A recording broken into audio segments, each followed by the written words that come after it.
تو السلام علیکم دوستوں، امید کرتا ہوں کہ سب خیریت سے ہوں گے۔ تو دوستوں، جیسے کہ آپ لوگوں کو پتہ ہے کہ پچھلے لوگ میں ہم لوگ گاؤں آئے ہیں، اور گاؤں میں ہمیں آج دوسرا دن ہو گیا۔ تو اور پھر میرے کزن آئے اور کہا کہ شاید بھائی چلو کہیں گھومنے چلے۔ تو پھر اپنے بھائی نے بھی کہا کہ دیر کس بات کی، چلو۔ اور پھر راستے میں ہمیں یہ دو دوست بھی ملے، اور پھر ہم نے آپس میں ڈیسائیڈ کیا کہ جانا کہیں۔ اور پھر اتنے میں کزن نے کہا کہ بٹشاہ جانا ہے، جو کہ ہمارے گاؤں سے 60 کلومیٹر کی دوری پہ تھا۔ تو گئے سے 100 کلومیٹر فاصلہ طے کرنے کے بعد آخر کار ہم بٹشاہ پہنچ گئے۔ اور یہاں پر اب میرا کزن تو ایسے گلے ملے جیسے زندگی میں پہلی بار مجھ سے گلے مل رہا ہو۔ تو یہاں پر ہم کزنز نے خوب مستی کی اور ویڈیوز بنائے، اور بور ہونے کے بعد ہم لوگ یہاں پہ سنگ والے ایک مزار پہ آ گئے، جو کہ بٹشاہ کے ساتھ ہی تھا۔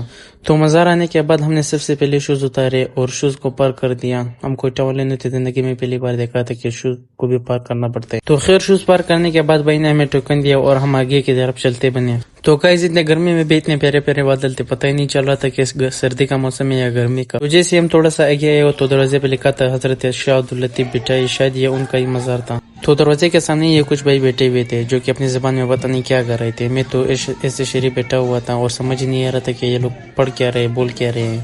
اور پھر میں بور ہو گیا، اور پھر میں نے دوستوں سے کہا کہ چلو یار آگے چلتے۔ اور دروازے میں اتنا رش لگا ہوا تھا کہ میری باری ہی نہیں آ رہی تھی۔ اور کچھ دیر لیڈیز کا احترام کرنے کے بعد آپ کے بھائی نے کہا کہ چلو یار ہماری باری پتہ نہیں کب ہے، چلو چلتے ہیں۔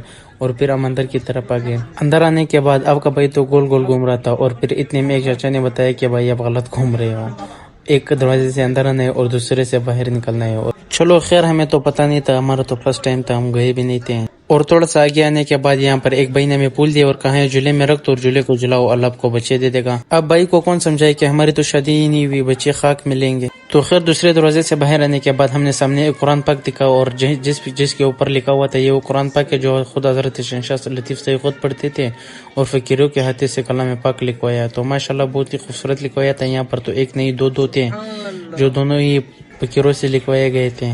تو باہر آنے کے بعد میں نے اپنے دوست سے کہا کہ بھائی ایک ویڈیو تو بنانا ہو۔ تو ویڈیو بناتے وقت ایک عورت سے ٹکرا گیا، اور اس کا ہسبینڈ تو ایسے دیکھ رہا تھا جیسے بھی کچا کھا جائے گا۔ اور اس کے بعد میں نے اپنے دوستوں سے کہا کہ چلو اب بھائی اپنے شوز اٹھا لو، اور رات بھی لیٹ بھی بہت ہو گئے تھے۔